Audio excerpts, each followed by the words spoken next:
श्रीनारायण जय नारायण जय जय जय जय जय नारायण मंगलमूर्ती मोरया लक्ष्मी रमणा गोविंदा भज गोविंदम गोविंदम भज मूढ़मते भज गोविंदम गोविंदम भज मूढ़मते प्राप्ते सन्निहिते मरणे नहि नहि रक्षति डुक्कुरुं करणे भज गोविंदम गोविंदम भज मूढ़मते गोविंदम भज मूढ़मते। गोपाल कृष्ण भगवान की जय। आदि नारायण महाविष्णूंच्या चरणी नतमस्तक होऊन शेजारी असलेल्या लक्ष्मीनारायणांना वंदन करून आजच्या प्रवचनाला सुरुवात। तसंच या ठिकाणी उपस्थित असलेले परमादरणीय स्वामी पुरुषोत्तमानंद सरस्वती यांच्या चरणी नतमस्तक होऊन तसंच सर्व श्रोतृवृंदांच्या हृदयामध्ये निवास करणाऱ्या जनार्दन नावाच्या महाविष्णूंच्या रूपाला वंदन करून आजचं हे प्रवचन पुष्प मी आता सुरू करतो आहे। ओम। काल आपण असं पाहिलं की धर्म आणि भीष्म, युधिष्ठिर आणि भीष्म यांचा संवाद चाललेला आहे आणि त्यातून प्रस्तावना या विष्णू सहस्रनामाची भीष्माचार्यांनी युधिष्ठिराला सांगितलेली आहे।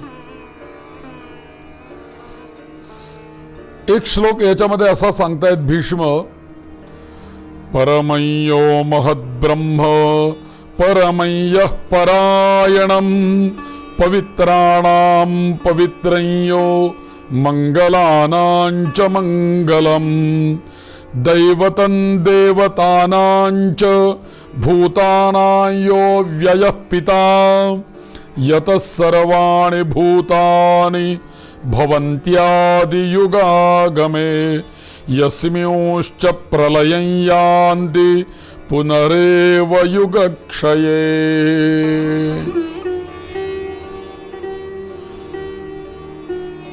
भीष्म पितामह युधिष्ठिराला या विष्णू सहस्रनामाचा उपदेश करताना असं सांगतायत की परमय्यो महद्ब्रह्म परमय्यः परायणम, आणि दुसरं सांगताय की एषमे सर्व धर्माणाम, हाच धर्म आहे की भगवान विष्णूंचं स्तवन करणं, विष्णूंचं अर्चन करणं, विष्णूंचं पूजन करणं आणि विष्णूंच्या करता हवन करणं आणि सातत्याने विष्णूंचं नामस्मरण करत राहणं, हाच एक परमधर्म आहे। आणि असं मी का सांगतोय तुला याचं उत्तर पुढच्या 2 श्लोकामध्ये भीष्माचार्यांनी या अर्जुनाला दिलेलं आहे। असं का म्हणतात, यद भक्त्या पुंडरीकाक्षम स्तवैरर्चेन नरस्तदा। काल आपण पुंडरीकाक्ष याचा उल्लेख केलेला होता। त्या पुंडरीकाक्ष नावाचा उपयोग काय आहे आत्मशुद्धी करता, तही मी तुम्हाला सांगितलं। आता पुढे श्लोकामध्ये म्हणतात, परमय्यो महत्तेजः परमय्यो महत्तपः। आता संस्कृतमध्ये जसं इंग्रजीमध्ये शब्द म्हणतात, पहिला म्हणजे गुड म्हणजे चांगलं, आणि बेस्ट म्हणजे काय, गुड पेक्षा चांगलं, तेही चांगलं हेही चांगलं, पण गुड पेक्षा बेस्ट चांगलं। आणि अजून एक शब्द इंग्रजीमध्ये म्हणतात बेटर, म्हणजे ते गुड पेक्षा बेस्ट पेक्षा अधिक चांगलं म्हणजे बेटर। तसं संस्कृतमध्ये परम हा शब्द वापरला जातो। आता परम हा शब्द वापरताना गुरूंच्या बाबतीत सुद्धा हा शब्द वापरला जातो। जे आपल्याला उपदेश देणारे गुरु असतात त्यांना फक्त आपण गुरु म्हणतो, पण ठीक आहे बाबा, मला पुरुषोत्तमानंद स्वामींनी मला गुरु उपदेश केला म्हणजे हे माझे साक्षात कोण झाले, गुरु। पण पुरुषोत्तमानंद स्वामींना ज्यांनी उपदेश केला ते माझे कोण झाले, तर ते यांचे गुरु आहेत, त्यामुळे माझे ते कोण झाले, परम गुरु। आता ह्यांच्या गुरूंना ज्यांनी उपदेश केला ते माझे शिष्य परंपरेनुसार माझे कोण झाले ते तर पणजोबा झाले. शिष्य परंपरेनुसार मला साक्षात गुरु उपदेश देणारे जे स्वामी आहेत ते माझे पिता झाले, अध्यात्मातले पिता. त्यांना उपदेश देणारे जे गुरु आहेत त्यांचे ते माझे कोण झाले आजोबा, आणि त्या आजोबांना उपदेश देणारे जे गुरु आहेत ते कोण झाले माझे पणजोबा. पण आता हे मराठीमध्ये आपण बोलतो, संस्कृतमध्ये उच्चारण करत असताना असं म्हटलं जातं गुरु, परमगुरु, परात्पर गुरु, परमेष्ठी गुरु.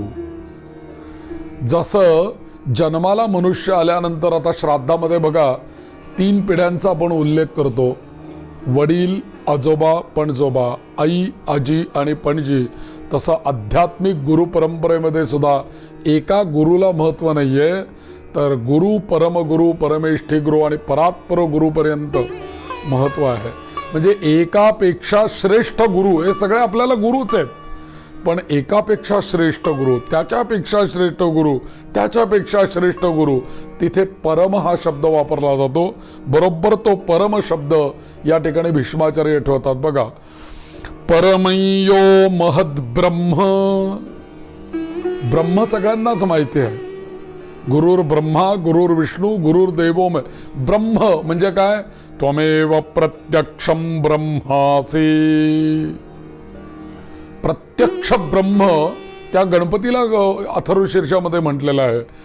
ब्रह्म म्हणजे काय की ब्रह्म म्हणजे ईश्वरीय एक असं तत्व की ज्या तत्वापासून सर्व त्वमेव प्रत्यक्षं तत्वमसि त्वमेव केवलं करतासि त्वमेव केवलं धरतासि त्वमेव केवलं हरतासि.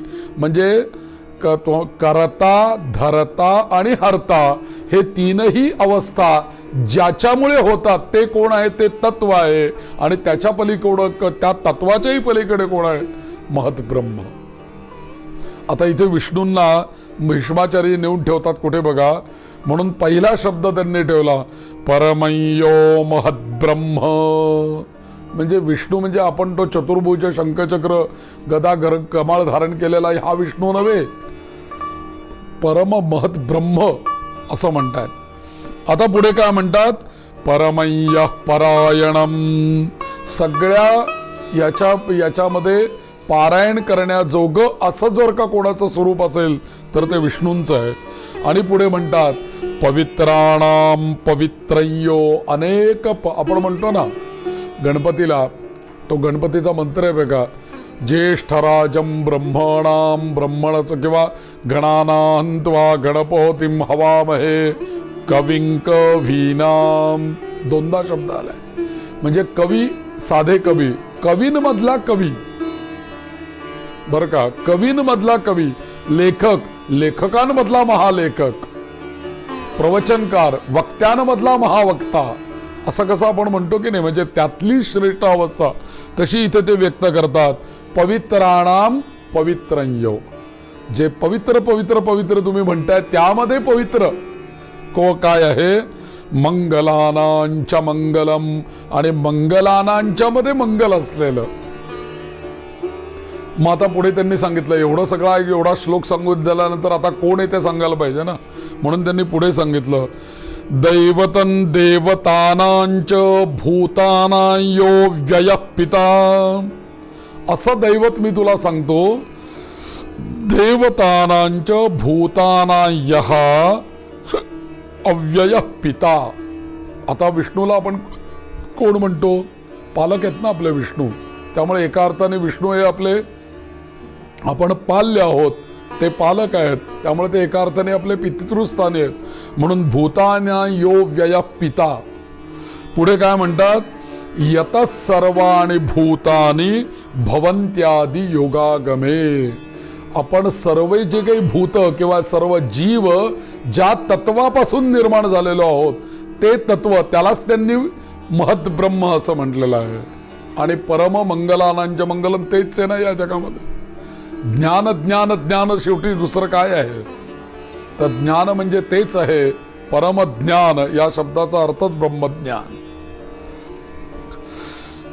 तर यतः सर्वाणि भूतानि भवन्त्यादि युगागमे पुढे म्हणतात यस्मिंश्च प्रलयं यान्ति पुनरेव युगक्षये.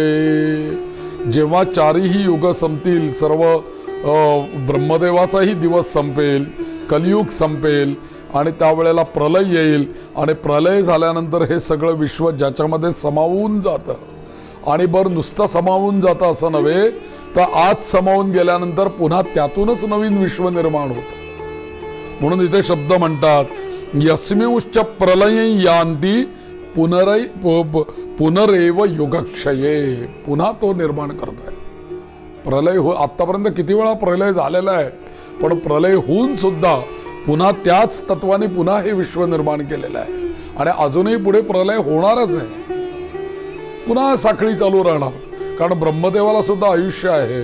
त्यामुळे या जगामध्ये कोणी अमर नाही. बरं, कोणी जर का म्हटलं की बाबा तो अमरपट्टा घेऊन आलाय, असं कोणीही या जगामध्ये एकही उदाहरण नाही. ज्यांनी ज्यांनी तपश्चर्या करून अमरत्व प्राप्त करून घेतलं त्यांना सुद्धा उद्धार करण्याकरता भगवंत इथे आले सुद्धा. ठीक आहे, सामान्य जीव नाही, हा सुद्धा रावणासारखा तपस्वी जीव आहे, मग त्याला मारण्याकरता राम अवतार आहे. अगदी तो भस्मासूर असू दे, नाहीतर रावण असू दे, नाहीतर आणखीन कोणी महिषासूर असू देत, या असुरांना सुद्धा तपश्चर्या करून त्यांनी अमरत्व प्राप्त करून घेतलं. त्यांना सुद्धा मृत्यू हा आलाच, भले भगवंताच्या हातनं आला, पण कल्पना करा की हे जर का अमरत्व घेऊन आले म्हणजे ते खरं म्हणजे राक्षस आजही असायला पाहिजे होते की नाही. अमरत्व घेऊन आलेले, दिवसा नको मरण, रात्री नको, कोणाच्या हातून नको, असं ज्यांनी मागून घेतलंय ते आजही राक्षस असते ना. आणि आपल्याला त्यांनी आजही, आता त्यांचीच रूप आहेत, फक्त वेगवेगळी राक्षस आहेत, ते आपल्याला त्रास देत आहेत. पण ते राक्षसही संपवण्याकरता यदा यदा ही धर्मस्य भगवंत तयारच आहेत. फक्त त्या राक्षसांची पातकही तेवढी भरली पाहिजे आणि भक्तांचं बोलवणंही वाढलं पाहिजे. दोन्ही गोष्टी आहेत ना. भक्त कुठे आळवणी करतायत की बाबा देवा ये म्हणून तुम्हाला वाचवायला, आपण हात मारल्याशिवाय कसा येईल तो.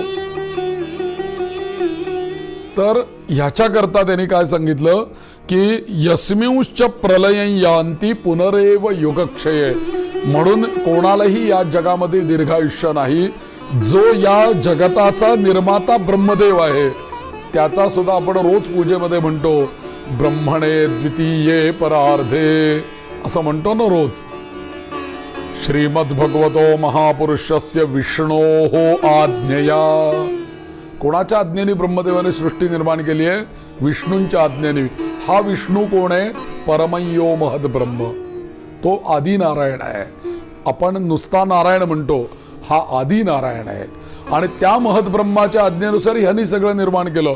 म्हणून शब्द आला महापुरुषस्य विष्णोराज्ञया प्रवर्तमानस्य अद्य ब्रह्मणो द्वितीये परार्धे. ब्रह्मदेवाला 100 वर्षाचं आयुष्य सांगितलं, त्यातली 50 वर्ष झाली. ब्रह्मदेव आता 51 वर्षाचा आहे. द्वितीये परार्धे. फक्त गणित करायला जाऊ नका, कारण ब्रह्मदेवाचा एक दिवस म्हणजेच आपली लाखो वर्ष जातात त्याच्यामध्ये. 27 वेळेला युग जेव्हा एकदा येऊन जातात तेव्हा ब्रह्मदेवाचा एक दिवस जातो आणि एका 4 वेळेला युग नुसती सरळ येऊन गेली तर त्याचे 18 लाख वर्ष होतात. फक्त गुणिले 4 गुणिले 27 जेव्हा होतात तेव्हा महाराजांचा एक दिवस होतो. इतकं निवांत गणित चाललेलं आहे. पण त्यांच्या या दुसऱ्या पण 100 वर्षांनी तो ब्रह्माही जाणार आहे आणि नवीन ब्रह्मा येणार आहे. त्या एका ब्रह्मदेवाच्या मध्ये कितीतरी मनू येऊन जातात, 14 मनू येऊन जातात. त्यातला हा वैवस्वत नावाचा मनू चालू आहे आत्ता. तर अशा या युगामध्ये हे सगळं चालवणारा, निर्माण करणारा, पालन करणारा आणि प्रलय करणारा कोण आहे? इथे एका श्लोकामध्येच त्यांनी सांगितलं तस्य लोकप्रधानस्य जगन्नाथस्य भूपते विष्णू. म्हणून त्या अशा यस्मिंश्च प्रलयान्ति पुनरेव युगक्षये अशा भगवंताचं स्तवन जर का कुठलं असेल तो जगन्नाथ विष्णू हे सगळा श्रेष्ठ हाच आहे. म्हणून त्याचं विष्णू सहस्रनाम मी तुला सांगतो. शृणु पाप भयापहम. विष्णोर्नाम सहस्रम मे शृणु पाप भयापहम. म्हणून त्याचं हे विष्णू सहस्रनाम मी तुला सांगतो. तू हे विष्णू सहस्रनाम तू श्रवण कर. आता ही जी नावं आहेत यामध्ये नामावली आहे बरं का, नाम आहे. मी तुम्हाला परवाच्या दिवशी सांगितलं की या कलियुगामध्ये नामस्मरणालाच फार मोठं महत्व आहे. जे नामस्मरणाने या कलियुगामध्ये साधलं जातं ते अन्य युगामध्ये कधीही नामस्मरणाने साधलं गेलेलं नाहीये. आपण फार मोठं साध्य या नामस्मरणाने करू शकतो, कारण आत्ता आपण कलियुगामध्ये आहोत. कलियुगाला कुठल्याही पुराणाने निंद्य मानलेलं नाहीये, उलट वंद्य मानलेलं आहे. कारण सहजगत्या भगवत प्राप्ती हो नामस्मरणाने. नको साधना, नको यज्ञयाग, नको काही तपश्चर्या, नुसत्या नामस्मरणाने भगवत प्राप्ती आहे. असं कुठल्याही युगामध्ये नाही आहे. म्हणून या नामाला या कलियुगामध्ये महत्व आहे. आणि नाम शब्द म्हटला ना की नाम शब्द याचा जर का आपण उलटा अर्थ केला तर काय होईल? नाम मान. म्हणून मान कशाला म्हणतात? अभिमानाला. ज्याच्या हृदयामध्ये नाम स्थिरावतं ना त्याचा मान गळून पडतो. अर्थ काय झाला की आम्ही एकदा नामस्मरण करायला लागलो, नामस्मरण भक्ती, तर आमचा मान म्हणजे अभिमान नाश पावतो. हे नामस्मरणाचं पहिलं फल आहे. शास्त्रांमध्ये म्हणजे या एक व्याख्या अशी केली, नाम म्हणजे काय? नमयती नामयती वा भक्तं वा भगवंतं वा. म्हणजे काय? नमयती नामयती वा भक्तं वा भगवंतं वा. हे नामाचं सामर्थ्य असं आहे की नमयती नामयती, दोघांपैकी एकाला तो नमायला लावतोय नाम. एकतर भगवंताला तरी नमायला लावेल, नाही तर भक्त तरी नमेल. म्हणून नामयती. म्हणून भक्तांनाही भगवंतांना आपली भगवत्ता विसरून या नामस्मरणामुळे आपला श्रेष्ठता मान सोडून ते नाम त्या भक्ताकडे आकर्षित करतात. म्हणजे भगवंत आपला मान सोडून देतात की नाही. विष्णू म्हणतात मी एवढा सगळ्या जगताचा पालन करता, हे इथे नामस्मरण घेत बसलेले, तर त्यांच्याकडे कशाला जायचं असं त्याने विचार नाही केला. तो उलट तो नमयती, तो वरून खाली येतो. भक्ताकडे तो आकर्षित होतो. आणि आकर्षित होत असताना जो नाम घेणारा भक्त आहे त्याला फल काय मिळतं? तर तो अहंकारी रहित होतो आणि तो नमन करू लागतो. म्हणून आपल्याकडे नमन आणि सुमन याला फार मोठं महत्व आहे. दोन्ही याच्यामध्ये मन आहे. न मन सुमन. भगवंताला आवडतं काय? दोनच गोष्टी आवडतात. एक तर त्याला मन आवडतं आणि सुमनही आवडतं. सुमन म्हणजे पुष्प. म्हणून भगवंताला गेल्यानंतर नमन करायचं. म्हणजे काय? नमन म्हणजे केवळ हात जोडायचे असं नाही, तर न मन म्हणजे भगवंताच्याकडे काय देणार आहोत आपण भगवंताला? मला सांगा. ज्याचा कुबेर सेवक आहे, कल्पना करा तुम्ही, तिरुपती बालाजीचं एवढं ऐश्वर आहे, आपण काय देऊ शकतो त्याला? बाकीचं सोडून द्या तुम्ही, महत विष्णू बाजूला राहू दे.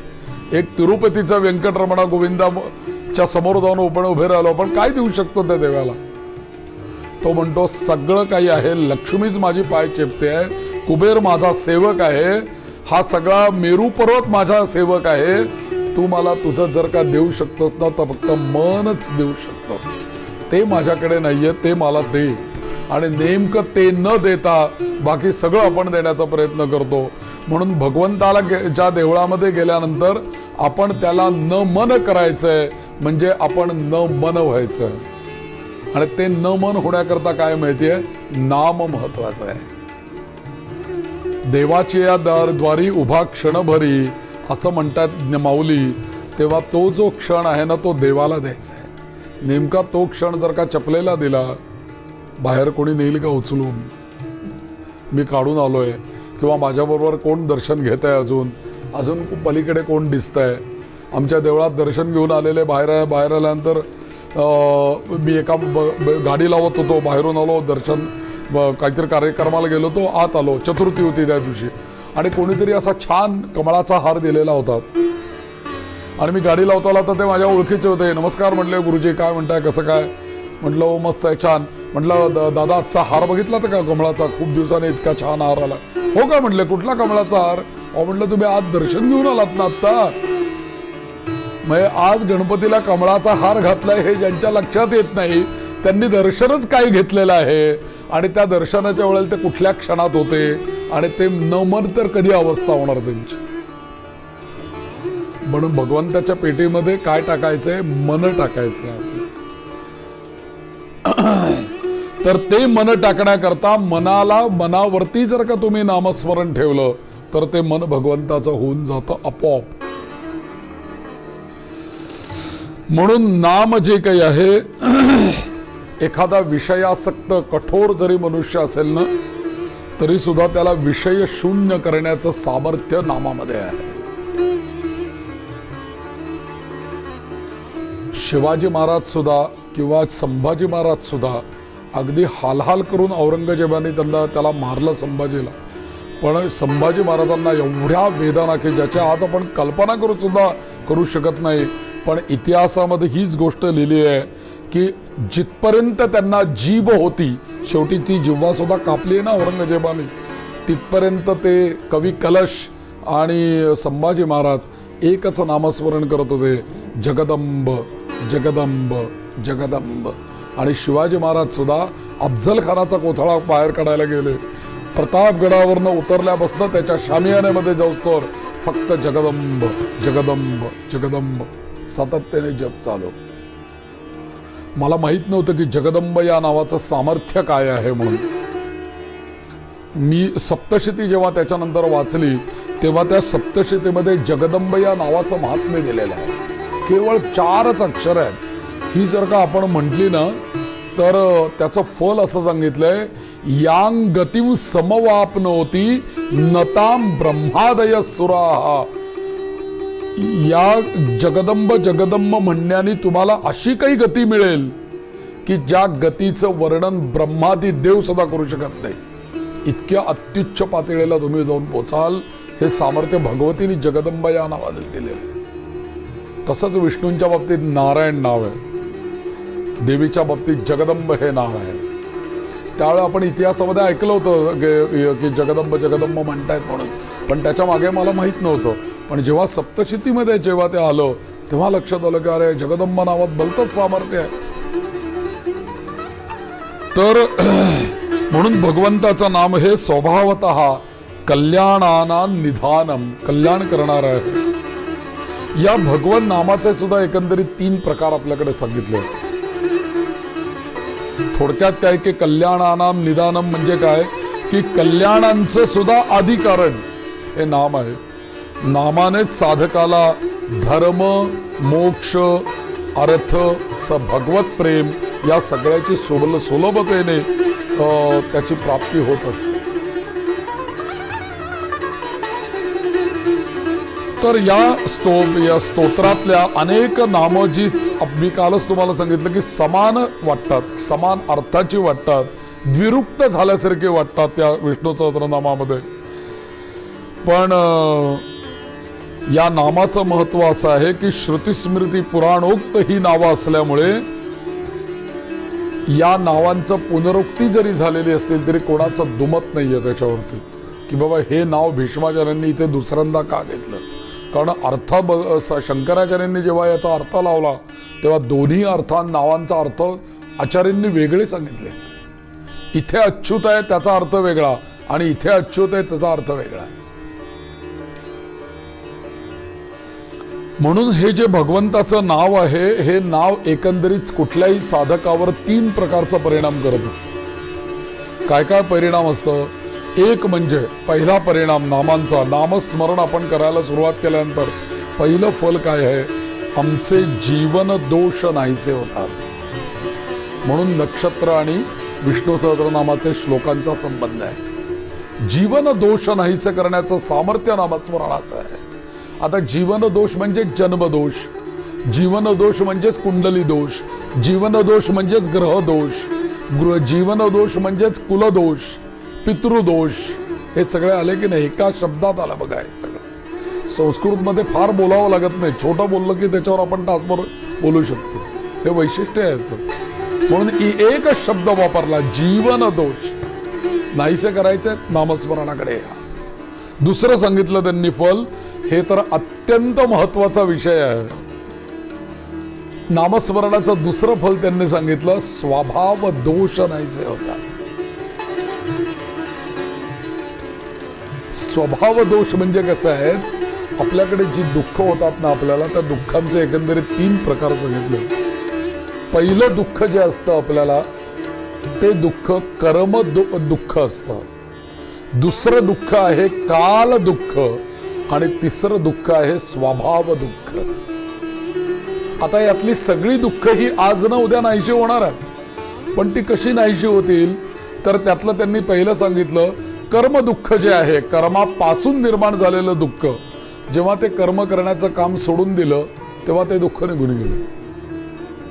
आता काल दुःख जे काही आहे ते काळाला धरून आलेलं आहे. ओम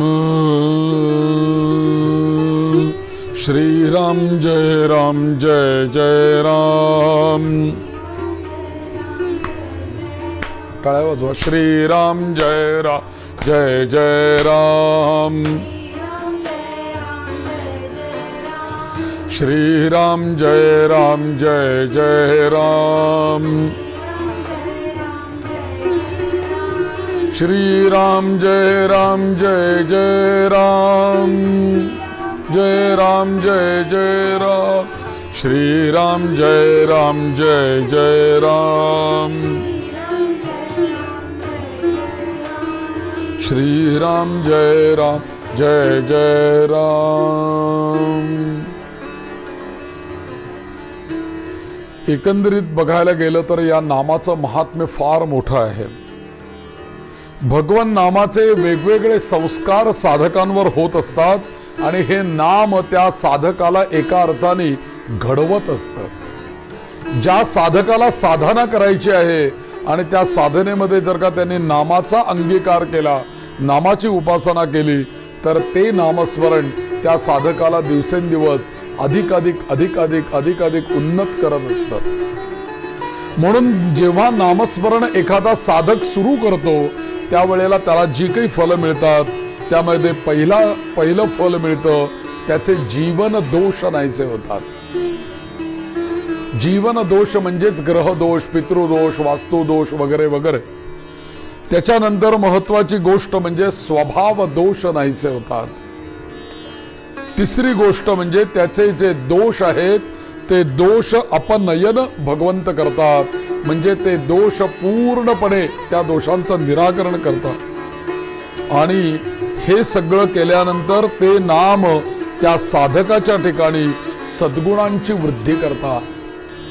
इथे साधकाची उंची वाढू लागते, सद्गुण निर्माण झाले, अजून त्याच्या ठिकाणी असे काही गुण निर्माण करतात, गुणाधान करतात आणि त्या साधकाला परमार्थ प्राप्ती करता तेच नाम त्याला योग्य बनवून टाकतात.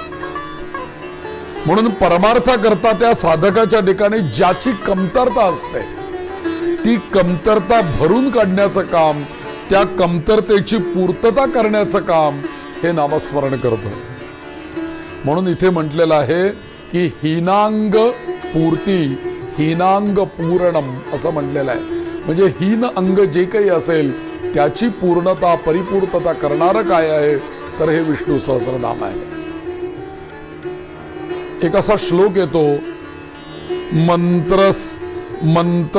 मंत्रतस्तंत्रतश्छिद्रम देशकालार्ह वस्तुतः सर्वं करोति निश्छिद्रम नाम संकीर्तनम हरे. हा फार महत्वाचा श्लोक आहे. मंत्रामध्ये तंत्रामध्ये मंत्र आणि तंत्र म्हणताना जर का आपल्याकडनं काही चुका झाल्या, काही प्रमाद घडले, तर अशा वेळेला कालानुसार काही होऊ शकतं, देश काल याच्यानुसार काही होऊ शकतं. अशा वेळेला जर का आपल्याकडनं काही प्रमाद घडले तर विष्णू सहस्रनामाचं हे सामर्थ्य आहे, सर्वं करोति निश्छिद्रम. सर्व प्रकारच्या दोषांचं निराकरण करण्याचं सामर्थ्य नाम संकीर्तनम हरे. म्हणून प्रवचनामध्ये व्यास गादीच्या समोर जेव्हा प्रवचन आपण श्रवण करतो तेव्हा मध्ये मध्ये मध्ये मध्ये नामस्मरण का केले पाहिजे. जेवढं तुम्ही मध्ये मध्ये नामसंकीर्तन कराल, हरीचं नाम घ्याल, तेवढं होईल काय, सर्व गोष्टी निश्चिद्र होऊन जातील. मग त्यातले दोष निराकरण होऊन जाईल. हे नामाचं सामर्थ्य आहे. म्हणून आम्ही बघा, कोणतंही एखादं कर्म केलं, एखादी पूजा केली, त्या पूजेच्या शेवटी एक श्लोक येतो कायम, यस्य स्मृत्याच नामोक्त्या तपः पूजा क्रियादिषु न्यूनम संपूर्णतां याति सद्यो वंदे तमच्युतम.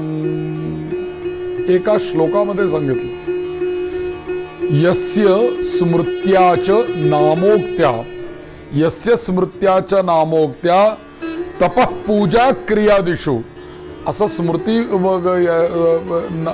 नामाच्या बाबतीत सांगितलेलं आहे की तपाच्या बाबतीत, तपः पूजेच्या बाबतीत आणि अनेक प्रकारच्या कर्मकांडाच्या बाबतीत तपः पूजा क्रियादिषु न्यूनम संपूर्णता याती. जे या तुमच्या तपामध्ये, कर्मामध्ये, पूजेमध्ये जे काही कमी झालेलं आहे त्याची भरपाई कोण करतं, तर भगवंताचं अच्युत नावाचं नाम करतं. म्हणून कोणतेही कर्म जर का आपण केलं ना, तर विष्णूंचं नाव म्हणायचं, अच्युताय नमः, अच्युताय नमः.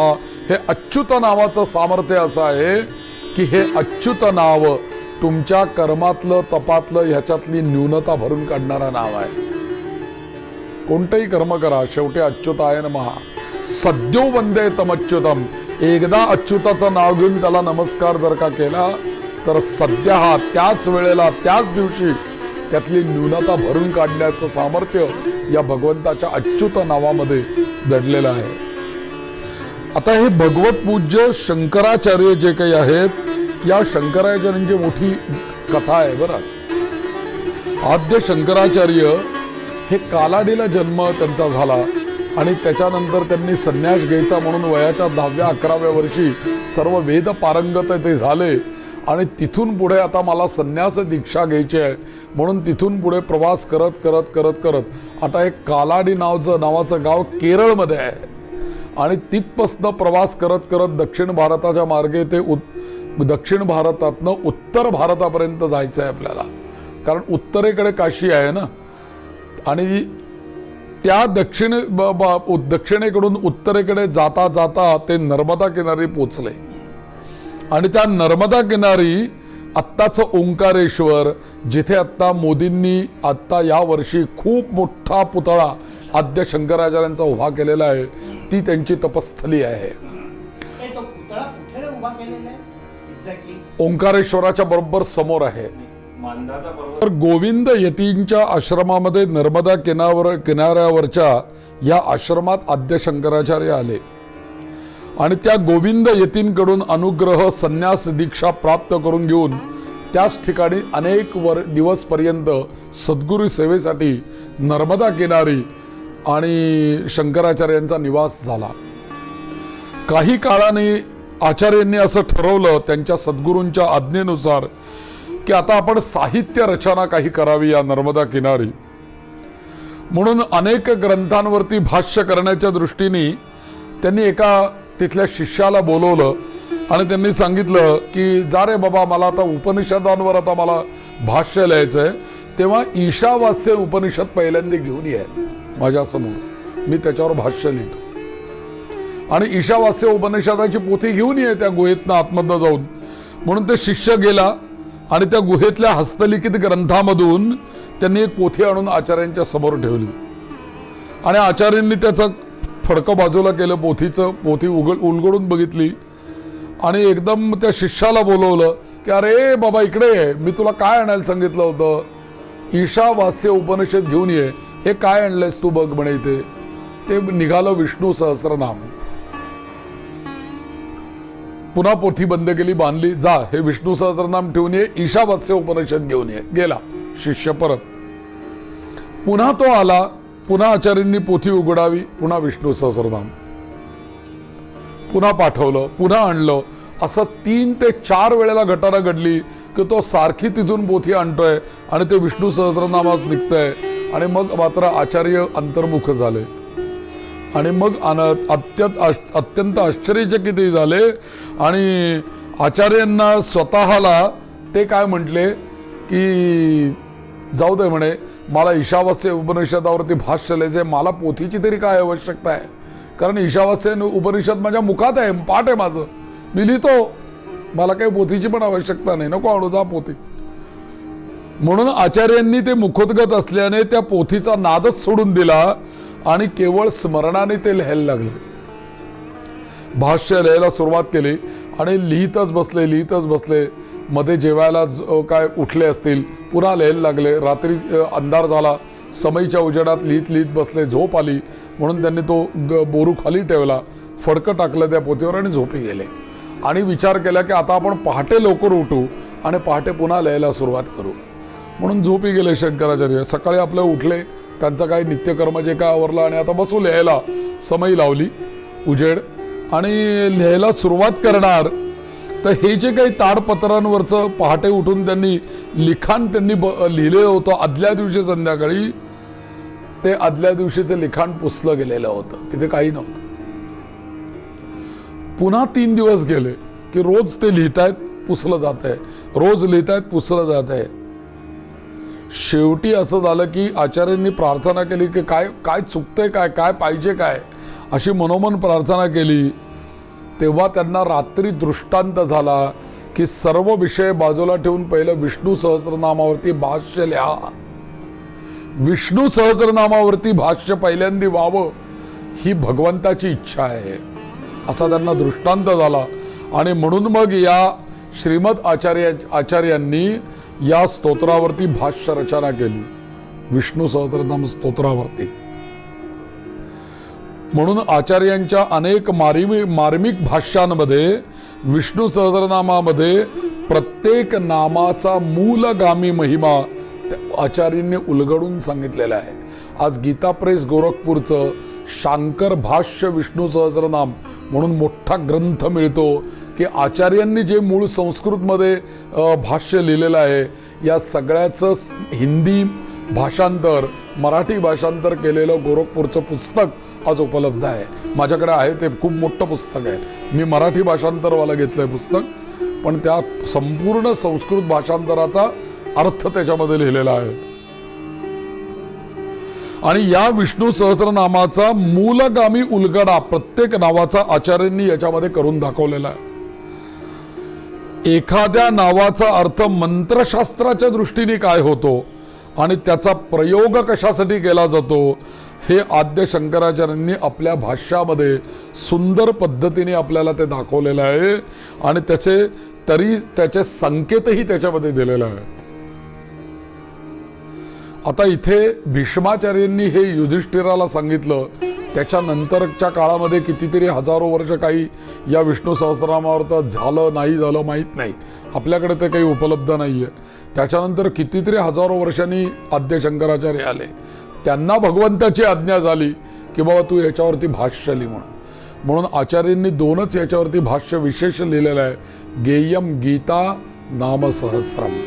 दोन्ही भगवंताच्याच गोष्टी आहेत विष्णूंच्या.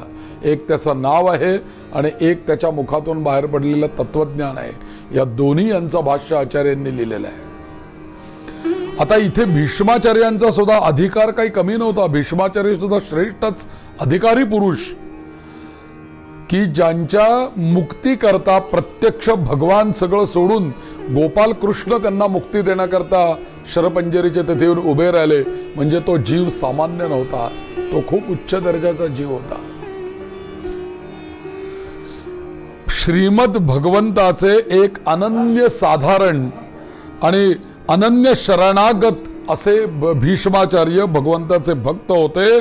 आणि एवढे ते थोर भक्त होते की त्यांच्यासाठी भगवंतांना न धरी शस्त्र करी अशी, न धरी करी शस्त्र ही प्रतिज्ञा सुद्धा भीष्माचार्यांच्यामुळे कृष्णांना मोडायला लागली. भगवंत जेव्हा रथाचं चाक घेऊन त्याचा संहार करण्याकरता धावले, तेव्हा भीष्माचार्यांना झालेला आनंद जो होता तो अवर्णनीय होता. आणि पितामह भीष्माचार्यांनी देहत्यागापूर्वी श्रीकृष्णांची आज्ञा घेतली आणि भगवान श्रीकृष्णांनी त्यांना सहर्ष अनुज्ञा देत असं म्हटलं की अनुजानामि भीष्मन्त्वां वसून प्राप्नुहि पार्थिव.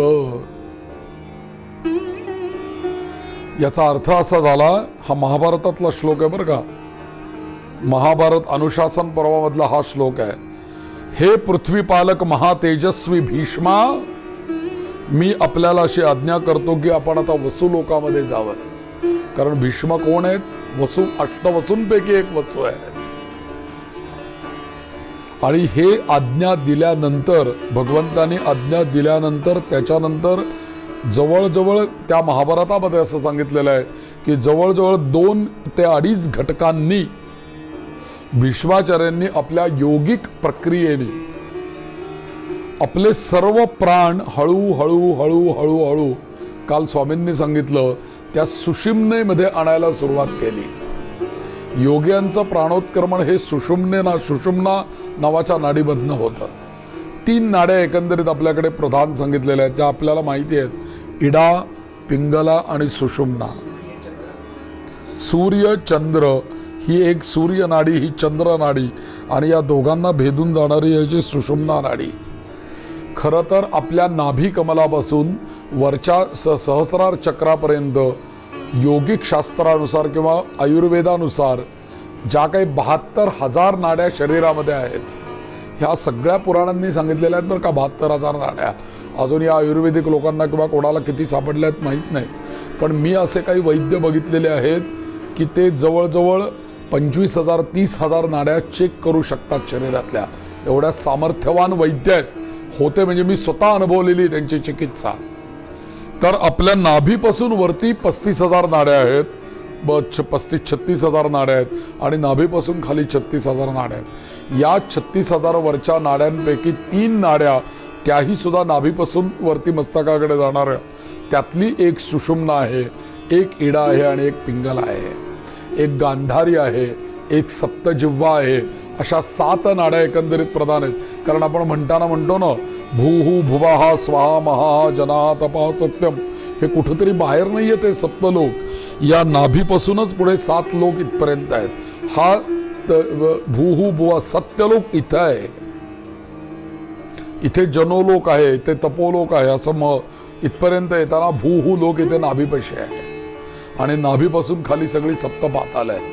इथे व्यापक पुरुषाचं वर्णन पुराणांनी केलेलं आहे. म्हणून याच्यातली सुषुम्ना नाडी बरोबर मध्ये सेंटरला क्रॉस होते अशी,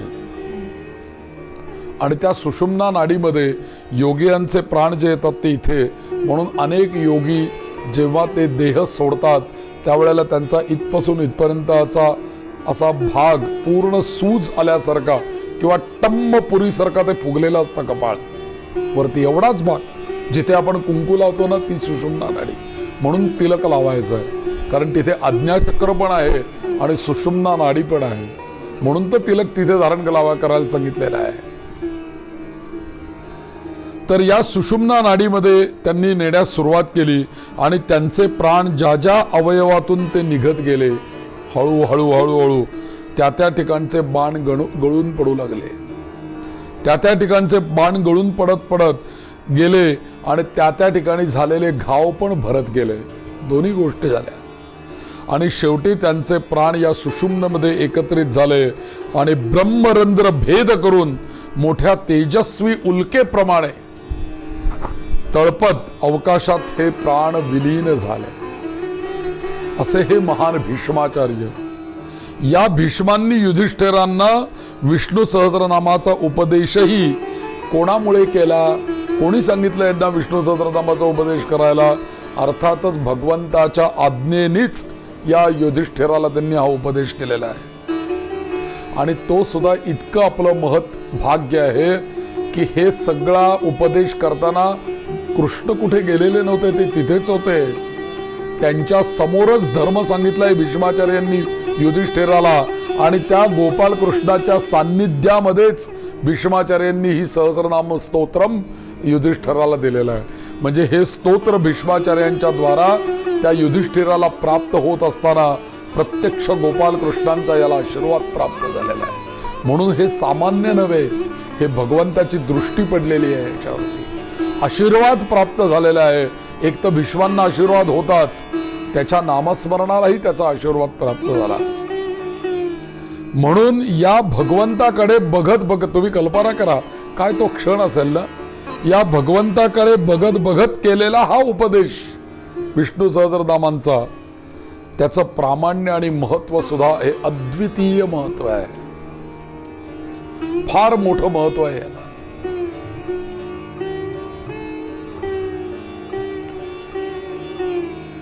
या विदर्भामधले एक संत गुलाबराव महाराज म्हणून होऊन गेले.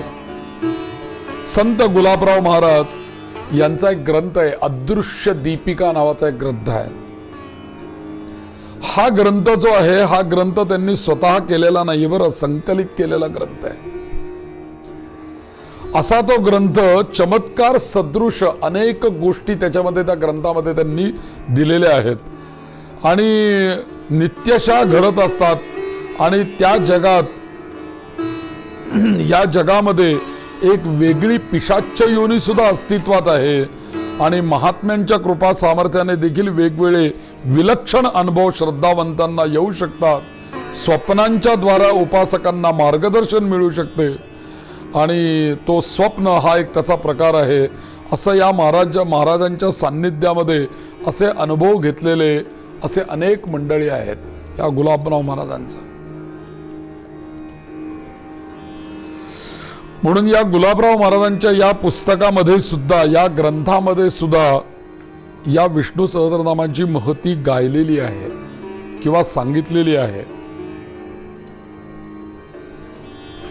म्हणून या नामांच्या बाबतीमध्ये एकच गोष्ट आहे की अनुभवायचं जर का असेल की नामामध्ये महत्व काय आहे.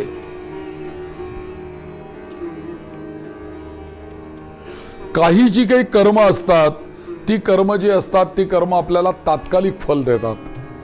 काही कर्म जे असतात ती कालांतराने प्रारब्ध म्हणून संचित रूपाने आपल्याला कर्मफल देतात. म्हणून जर आपल्याला अनुभवायचं असेल तर ते एक सद्गुरू नेहमी सांगायचे आहे, तुला कर्मफल देते की नाही तुला अनुभवायचं आहे का, उठ जाओ रास्ते के ऊपर जाओ, किसी के मुंह में एक थपड़ा मार के यहाँ वापस. तुझे तात्काल फल देखना है ना, कर्म का फल मिलता है कि नहीं, ऐसा तो गुरुना विचारायचा. तो जाके किसी के श्रीमुख में एक थप्पड़ देके यहाँ आ जाओ. तो थप्पड़ वो देके दूसरे को थप्पड़ तो देता था, लेकिन 2-4 थप्पड़ खाके ही गुरु के पास वापस आता था.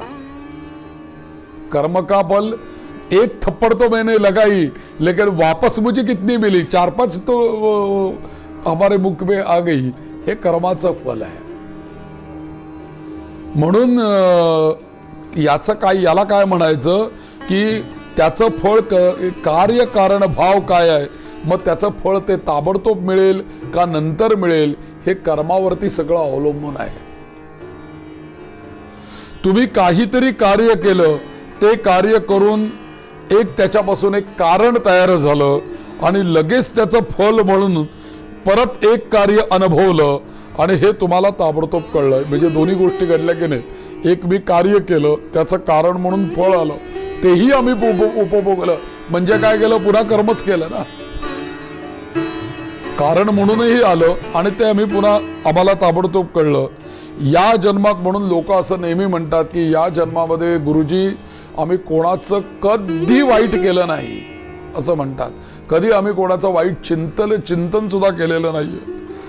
तरी सुद्धा कोणालाही मी त्रास दिलेला नाही, कोणाचंही वाईट चिंतन केलं नाही, कोणाला वाईट बोललो नाही. तरी सुद्धा असह्य दुःख नाना तऱ्हेचं आमच्याच वाट्याला काय येतंय, काय आम्ही पाप केलंय असं की जे आम्हाला भोगावं लागतंय. आणि देवाला सुद्धा मग लोक अशी भांडत असतात, देवा आजवर मी काही गैर केलेलं नसतानाही माझ्याच वाट्याला हे दुःख काय येतंय. खरं तर सांगायचं जर का झालं ना, तर देवाचा आणि त्या दुःखांचा काहीही संबंध नसतो. अध्यात्म रामायणामध्ये त्या गुहकाला लक्ष्मण सांगतात सुखस्य दुःखस्य न कोऽपि दाता परो ददातीति कुबुद्धरेषा अहं करोमीति वृथाभिमाना स्वकर्मसूत्रे ग्रथितो हि लोका. हाच श्लोक गीतेमध्ये असा थोडा वेगळा आलेला आहे. गीतेमध्ये पण हा श्लोक आहेच आहे. म्हणून अशा प्रकारे जी काही दुःख आपल्या वाटायला येतात, आपल्याच कर्मामुळे आपला स्वभाव तयार होतो. म्हणून पहिलं जे काय मी आता सूत्र सांगितलं होतं, स्वभाव दोष. म्हणून स्वभाव कशामुळे घडणार आहे? आपल्या कर्मामुळेच आपला स्वभाव तयार होणार आहे. म्हणून कर्म हे चांगलं केलं पाहिजे. खरं तर कसं आहे की आधी विचारामध्ये कर्म होतं, म्हणजे आधी मनामध्ये कर्म येतं, कर्मातून ते बुद्धीत जातं, बुद्धीतून शरीराच्या द्वारे ते घडतं. म्हणून आधी आहे भाव, मग आहे विचार आणि मग आहे कर्म. म्हणून आपल्याला काय ठेवायचंय? भाव शुद्ध ठेवायचा आहे. तर तो स्वभाव तयार झालेला असतो. आणि असा जर का तयार झालेला कर्मामुळे असलेला जो का स्वभाव आहे, त्याकरता कारणीभूत असलेलं जे काही कर्म आहे, ते कर्म आपलं कमी झालं पाहिजे. आणि कर्माचा क्षय करणं हे जे काही महत्वाचं कार्य आहे ना, कर्माचा क्षय करण्याचं सामर्थ्य हे भगवत नामाचं प्रमुख कार्य आहे. विष्णू सहस्त्रनाम म्हणायला लागण्याचं एक महत्फल हे आहे की आपल्या कर्माचा क्षय होणार आहे. मग भगवान नाम आपल्या पापसंचयाचा नाश करतंय.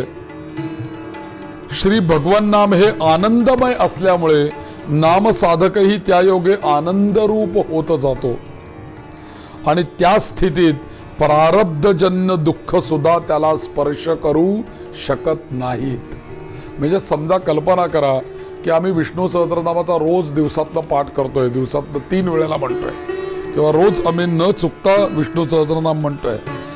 भले प्रारब्ध रूपाने माझी काही आत्ता दुःख आहेत की जे मला भोगायचे आहेत आणि मी ती भोगतोय, तर अशी सुद्धा दुःख जरी असतील तरी मुळामध्ये मी जे नामस्मरण करतोय ते कसं आहे, तर ते अत्यंत आनंदमय नाम आहे. आणि त्याचं मी उच्चारण केल्यानंतर आनंदमयी भगवंताचं नाव मी घेतलं तर मला अनेक प्रकारची दुःख ही स्पर्श करू शकत नाहीत. जरी केला स्पर्श तरी त्यांचा स्पर्श वरवरच राहील, तो आत उतरणार नाही. प्रारब्धानुसार दुःख हे होणारच आहे. पण आपण म्हणतो ना, एखाद्याला काहीतरी अशी किरकोळ जखम झालेली असते तर केवढा मोठा भाऊ थैथयाट असतो सगळा घरामध्ये, काय लागलं. आणि एखाद्याला अगदी फार मोठी जखम झाली तो उगीच चूक करत नाही. आता हे क्रांतिकारक होते, ते याच्यावरती आता व्हिडिओ येतात व्हॉट्सॲपवरती की त्यावेळेसच्या क्रांतिकारकांना या ब्रिटिशांनी काय हाल केलेत. ब्रिटिश थक्क व्हायचे की त्या क्रांतिकारकांना एवढ्या शिक्षा करून सुद्धा ते का चूक करत नाहीत. तुम्ही कल्पना करा की वासुदेव बळवंत फडक्यांना बर्फाच्या लादीवर झोपवलंय आणि वरून काठीचे तडाखे भरतात. निश्चित योग्यासारखे वासुदेव बळवंत फडके त्या बर्फाच्या लादीवर जसं आपण एखाद्या बिछाण्यावर झोपतो तसे झोपलेले. त्यांना गार लागत नसेल, त्यांना मार लागत नसेल, पण त्यांनी ते त्यांच्या आतपर्यंत नेलंच नाहीये दुःख.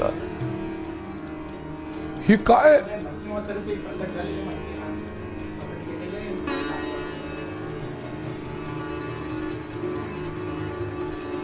म्हणजे ही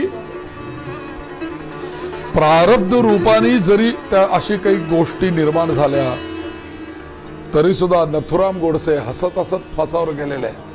अखंड भारताचा नकाशा घेऊन दाढी बिडी करून चकाचक, तर याला फाशी देण्याला आश्चर्याचा धक्का बसलाय. काय आहे? हो, कॉफी पेले.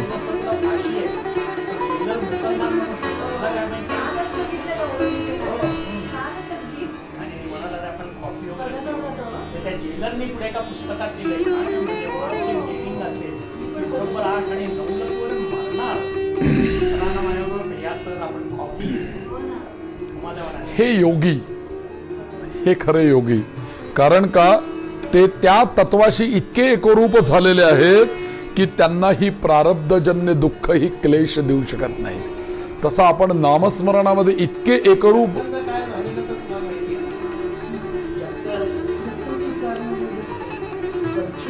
मुळात आलेलं नाही. शेवटी घाण लागली आणि त्याला शेवटी फरफटच नाही का काय.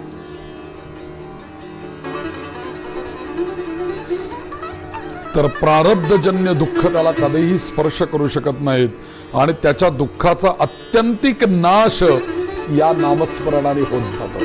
त्याच पद्धतीने दुःखाचा नाश होतो आणि परमार्थामध्ये म्हणजे योगी अरविंद पण लग्नामुळे कौतुक हा मग असा मान्य जीव असल्याशिवाय ही गोष्टच होऊ शकत नाही. जी इच्छा राहिली आहे ना आपल्याला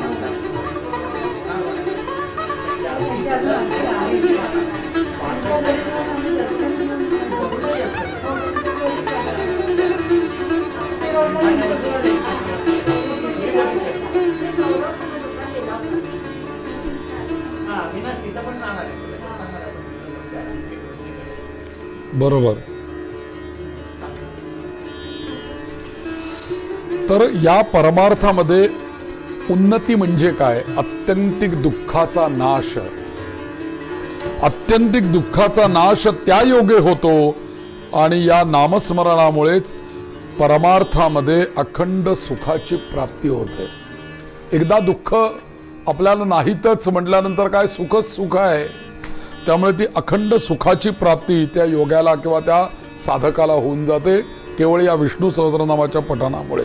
म्हणून या स्तोत्राची जी फलश्रुती लिहिलेली आहे त्या फलश्रुतीच्या मध्ये श्रवण करण्याचं सुद्धा फल सांगितलेलं आहे आणि पठण करण्याचं सुद्धा फल सांगितलेलं आहे. समजा विष्णू सहस्रनाम मी इथे म्हटलं, तुम्ही सगळ्यांनी ऐकलं तरी तुम्हाला तेवढंच फल देत आहे आणि तुम्ही आणि आम्ही मिळून सगळ्यांनी मिळून म्हटलं पठणाचं फलही आम्हाला तसंच मिळणार आहे.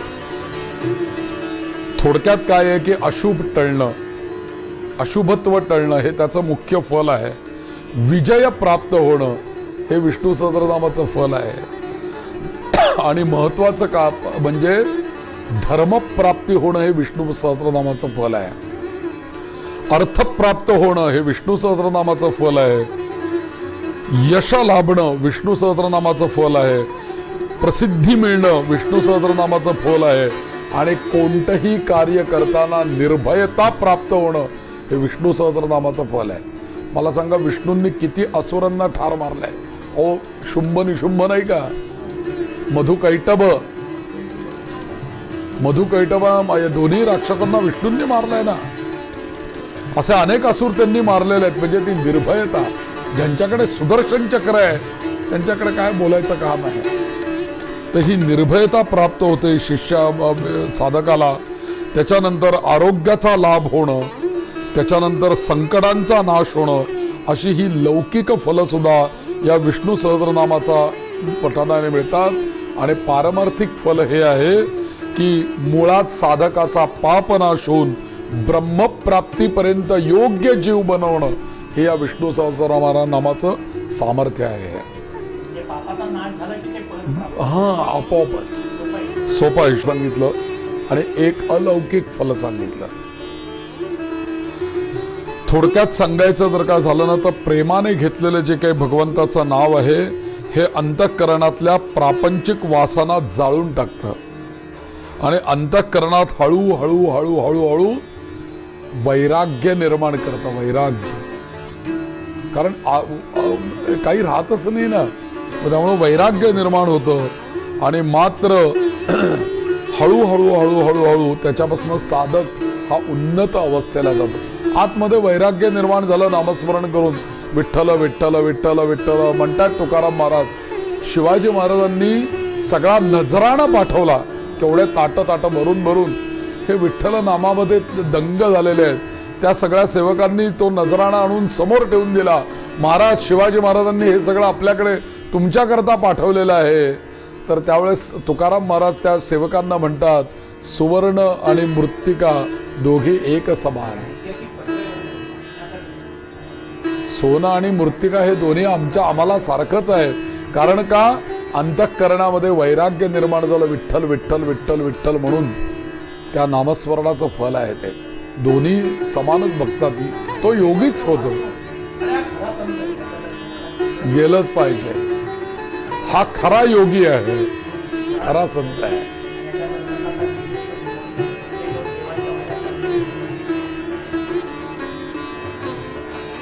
आता या साधकाची उन्नती या नामांपासून कशी होते?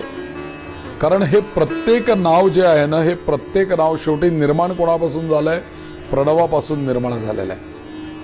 ओंकार प्रधान रूप गणेशाचे हे तिन्ही देवांचे जन्मस्थान. अ, उ आणि म या ओंकाराच्या 3 मात्रा आहेत आणि याच्यापासूनच सगळे वर्ण आणि स्वर आणि सगळ्या अक्षर निर्माण झाली. आणि म्हणूनच प्रणव हा जो काही आहे हा कधीही क्षय न पावणार आहे. म्हणून त्याच्यापासून निर्माण झालेली जी आहेत ती अक्षर आहेत, ती पण कधीही नष्ट पावत नाहीत. आणि त्या अक्षरांपासून जे बनलेले मंत्र आहेत ते मंत्रही कधी नाश पावत नाहीत. म्हणून मंत्र कधी निर्माल्य होत नाही. मंत्र निर्माल्य होत नाही. गाय कधीही निर्माल्य होत नाही. अशा काही काही गोष्टी आहेत त्या निर्माल्य होत नाही. दर्भ कधीही निर्माल्य होत नाही. अशा अनेक श्लोकच आहेत, सुभाषित आहे. या गोष्टी कदापि निर्माल्य होत नाहीत. हा, तुम्ही मंत्र मालिन्य आलं तर ते जप करून पुन्हा तेवढेच ताजेतवाने होतात. पण असं नाही होत. समजा एखादा काही आपल्याला मंत्राचे आपल्याला शक्ती, समजा आम्हाला लक्ष्मी पाहिजे आणि आम्ही श्री सुक्त सिद्ध केलं, त्याचा 1600 जप केला, 16,000 केला, 16 लाख केला, तर आम्हाला त्याचं फल मिळालं. पण आता कालांतराने वाटलं की नाही, अजून आपल्याला लक्ष्मी मिळावी, तेच श्रीसुक्त पुन्हा जप केलं, तेवढीच शक्ती ते पुन्हा देईल. ते निर्माल्य नाही होऊ शकत.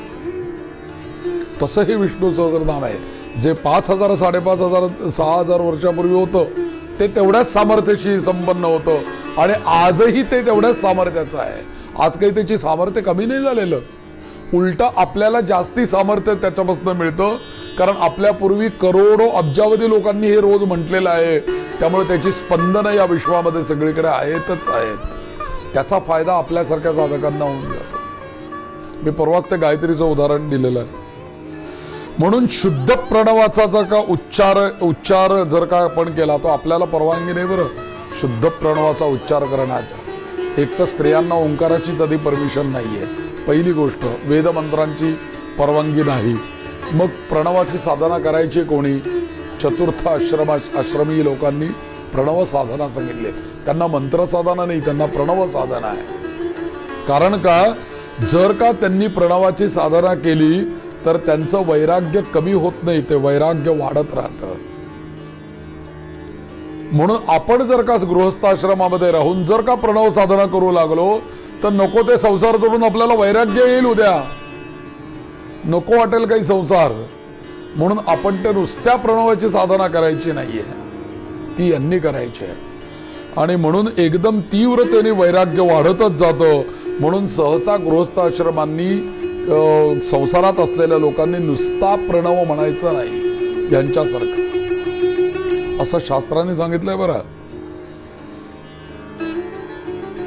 समजा एका कल्पना करा, एखाद्या स्त्रीला संसार करायचा, तिला ते कुठेतरी सांगितलं ओम ओम. आता रे टीव्हीवर दाखवतात तर कुठेतरी याच्यात ओम म्हणत बसली एखादी संगीताची प्रणवोच्चार. मग त्याला काहीतरी अ उ आणि म चा जप करायचा.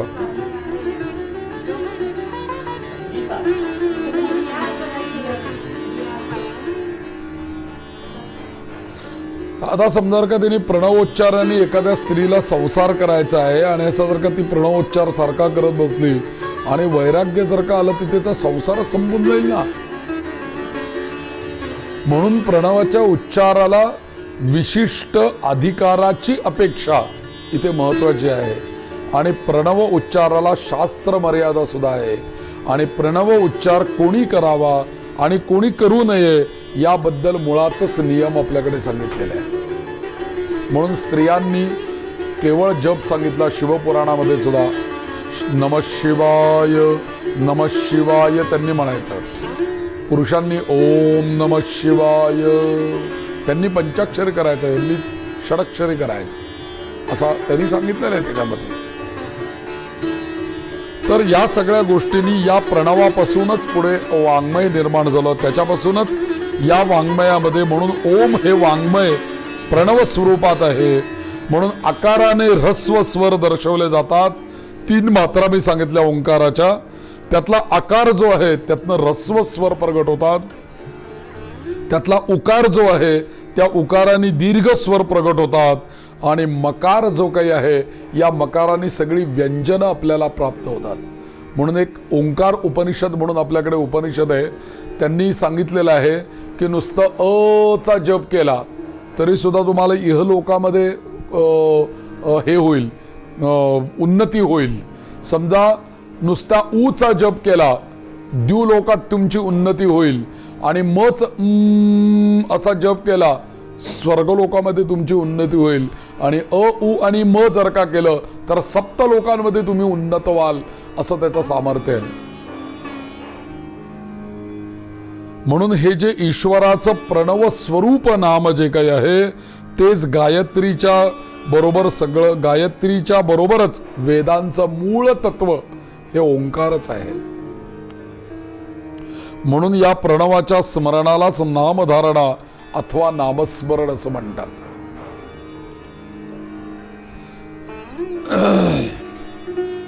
आता एखादी कामना मनामध्ये बाळगली आणि आम्ही एखादा नामस्मरण केलं तर त्याला काय म्हणायचं? मनात काही कामना ठेवल्या, बाह्य विषय काही मनामध्ये ठेवले आणि एखाद्या मंत्रांचा आम्ही जप जर का केला तर त्याला काय म्हणायचं? कर्ममार्गी म्हणायचं. समजा आम्ही जर का कामना काहीही मनात न ठेवता विष्णू सहस्रनाम म्हटलं तर त्याला काय म्हणायचं? धर्ममार्गी, धर्म जिज्ञासा. आणि ईश्वर प्रीत्यर्थ ज्यांनी जप केला या ओंकाराचा किंवा नामस्मरणाचा तर त्याला म्हणायचं भक्त जिज्ञासा, म्हणजे एकापेक्षा एक उन्नत. आणि म्हणून अनाहत नादामध्ये जो काही मनोमय जप केला जातो, प्रणव जप केला जातो, तीच खरी योग जिज्ञासा असं म्हटलेलं आहे. म्हणजे आता बघा, ओंकाराचं मी तुम्हाला सांगतोय कारण ओंकाराचं मी मुद्दाम यांच्याकरता हा विषय काढलाय, बरं. नाही तर इतर ठिकाणी आहे काय बोलण्याचा विषय नाही आहे. लोक 50 प्रश्न विचारतात, मग त्याचा आपल्याला उत्तर देत बसावं लागतं. तर मुळामध्ये ओंकाराची जी काही साधना आहे ही ओंकाराची साधना मुळामध्ये गणपतीचे जे अनेक मंत्र सांगितले आहेत त्यामध्ये एकाक्षरी मंत्र गणपतीचा ओंकार आहे, बरं. म्हणून तो ओंकार प्रधान रूप गणेशाचा सांगितलंय. म्हणून हा जो ओंकार आहे या मंत्राची काही कामना ठेवून पण तुम्ही जप करू शकता, तर तो कर्ममार्ग होईल. काहीच कामना न ठेवली धर्म जिज्ञासा होईल. जर का काही कामना न ठेवता ईश प्रीत्यर्थ आम्ही ओंकार केला तर ती भक्ती जिज्ञासा होईल. आणि समजा जर का आम्ही एखाद्या योगाने प्राणाचा निरोध करून अनाहत नादामध्ये जो मनोमय हे काही या प्रणवाचा जर का जप केला, परवाच्या दिवशीच आपण बघितलं वैखरी आणि हे ज्या काही वाणी आहेत ते इथे अनाहत चक्र आहे आपलं, त्या या अनाहत चक्रामध्ये मनोमय प्रणवाचा जप योगी लोक करतात. म्हणून त्वां योगिनो ध्यायन्ति नित्यम, कोण कुठे ध्यान करतात या परमात्म्याचं?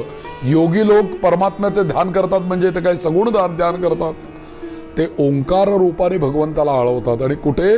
त्वां योगिनो ध्यायन्ति नित्यम, अनाहत नादामध्ये या प्रणवाला मनोमय प्रणव जप केला जातो. आणि यालाच शास्त्राने योग जिज्ञासा असं म्हटलेलं आहे. म्हणून त्वां योगिनो ध्यायन्ति नित्यम हे जे अथर्व शीर्षामध्ये आलेलं आहे ते याकरता आलेलं आहे की हे योगी लोक सगळे अनाहत नादाचं ध्यान करतात.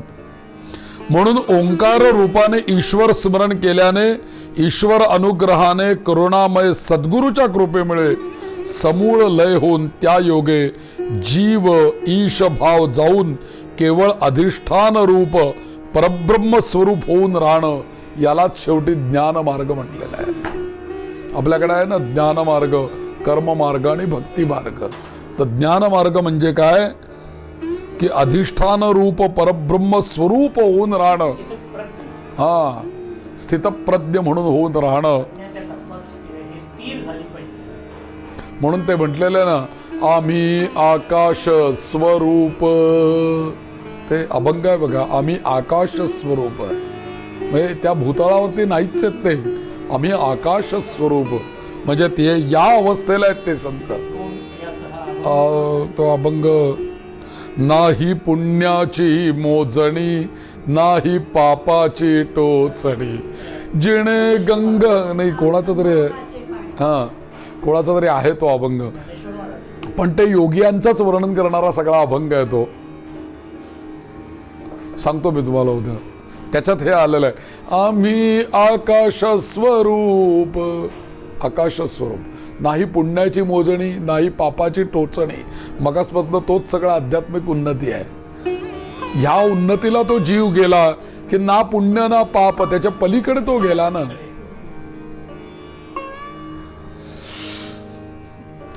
म्हणून ब्रह्मजिज्ञासा म्हणले. आणि हे चारही मार्ग जे काही साधले जातात ते त्या प्रणवामुळे साधले जातात. आणि मग आपण जे नामस्मरण करतो ते शेवटी प्रणव जप केल्यासारखंच आहे. आम्ही मग विष्णवे नमः विष्णवे नमः विष्णवे नमः म्हणणं म्हणजे प्रणवाचाच जप केल्यासारखं आहे. कारण विष्णवे नमः ही सगळी अक्षरं अंती कोणापासून आली आहेत? त्या प्रणवापासून झाली आहे. म्हणून यांना जे प्रणवाने प्राप्त होतं ते आम्हाला विष्णू सहस्रनाम म्हणून प्राप्त होतं. प्राप्ती दोघांची एकच आहे, फक्त हे डायरेक्टली हे खातात, औषध घेतात, आम्ही ते डायल्यूट करून घेतो. फरक एवढाच आहे. आपण बाल्य अवस्थेमध्ये असल्यामुळे डायल्यूट करून घेतो, उन्नत अवस्थेत त्याचा डायरेक्ट घेतात. हा त्यातला फरक आहे. आपल्याला डायरेक्ट घेताच येणार नाही, आपल्याला डायल्यूटच करून द्यायला पाहिजे. तर ते नामस्मरण केलं म्हणजे ते आपल्याकरता डायल्यूट झालं आणि मग आपण ते सेवन केलं तर आपलाही प्रणवाचा जप होतो.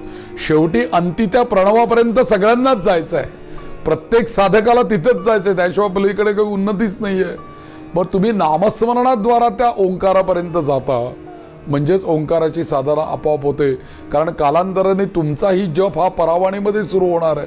त्यावेळेस तुम्ही त्याच प्रणवाचाच जप तुमच्या शरीरामध्ये सुरू होणार आहे, म्हणजे तुम्ही तिथेच पोहोचणार आहात.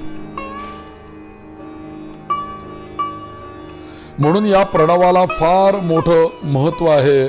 म्हणून मुखातून निघणाऱ्या वर्णरूप ध्वनीची स्वर आणि व्यंजने अशी जी दोन रूपं आहेत ती त्या मुखामधून बाहेर पडतात. ओंकाराची दोन रूपं, स्वर आणि व्यंजन.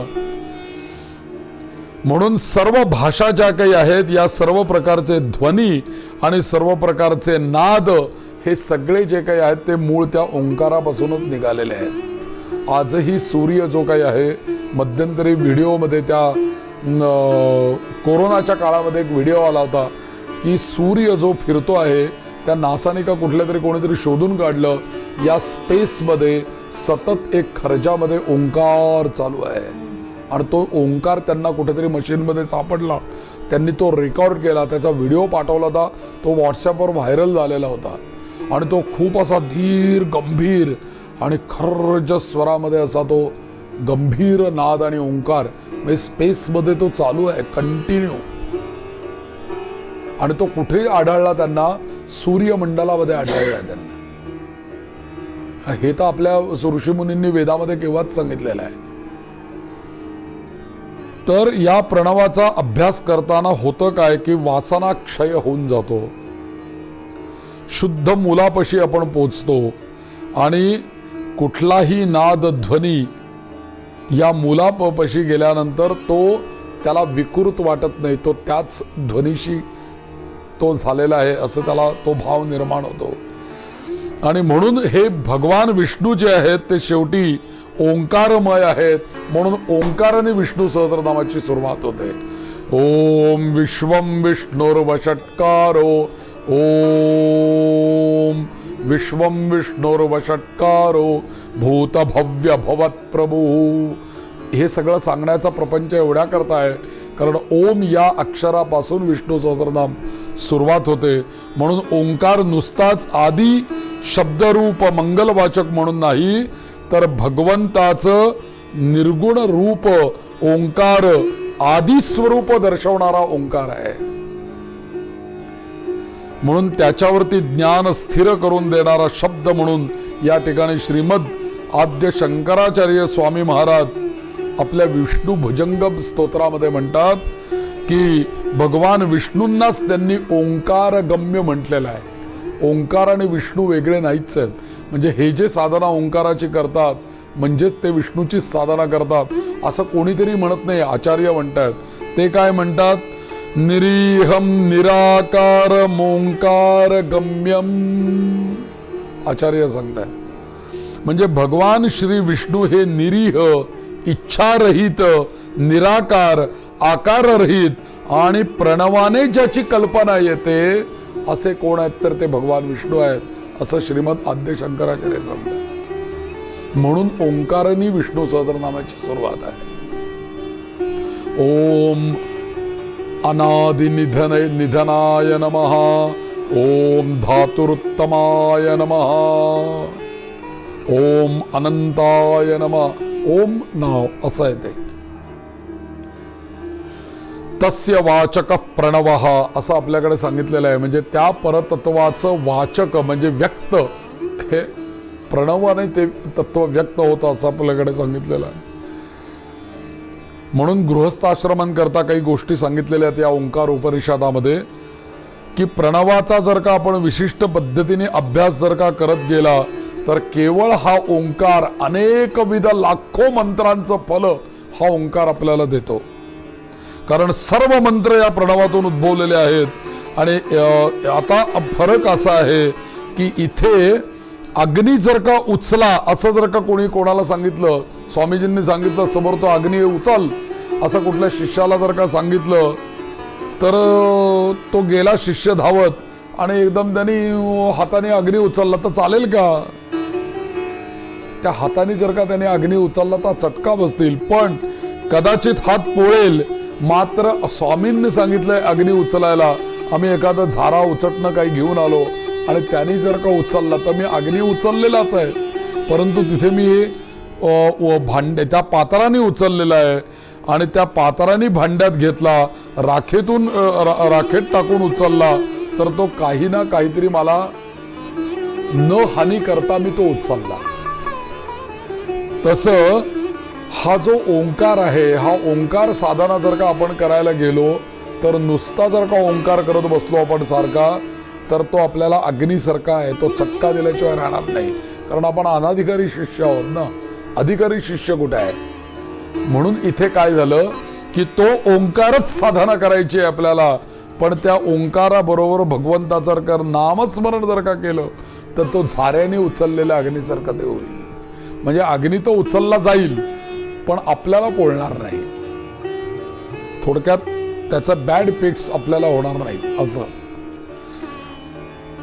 म्हणून ज्या काही वासना लागतात विशिष्ट कालावधीपर्यंत त्या शिल्लक राहायला पाहिजेत. कारण आपल्या वासना काही विशिष्ट काळापर्यंत शिल्लक राहायला पाहिजेत.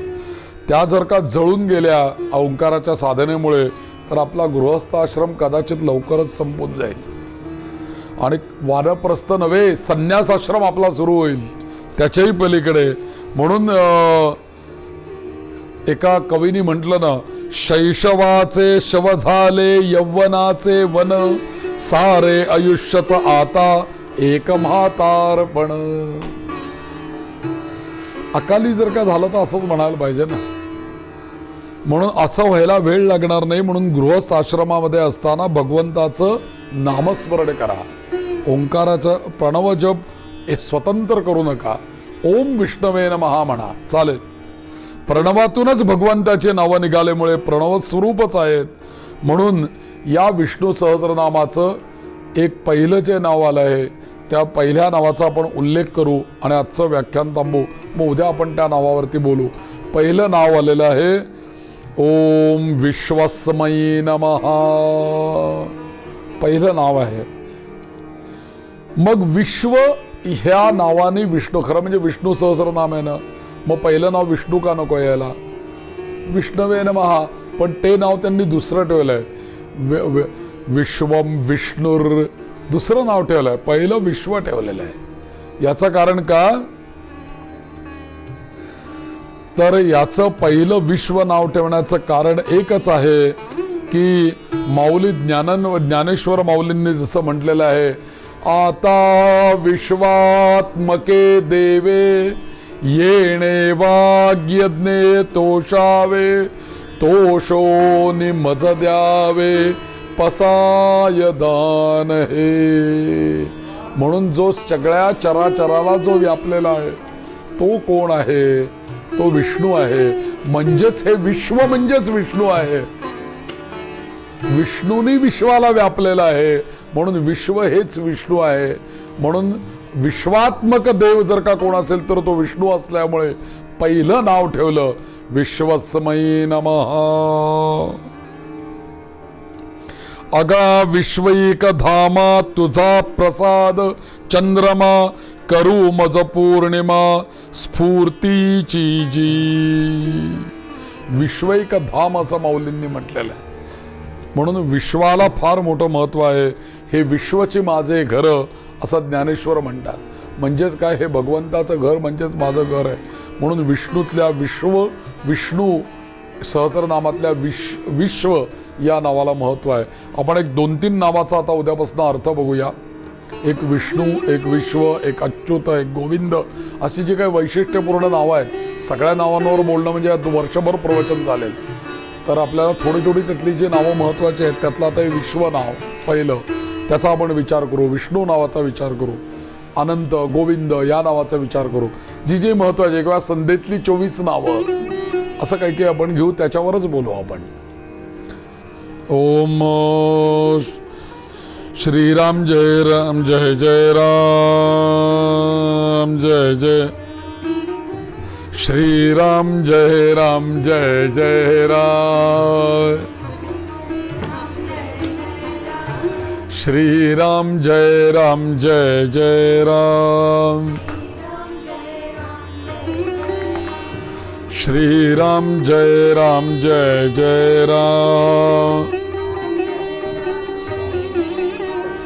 श्रीराम जय राम जय जय राम.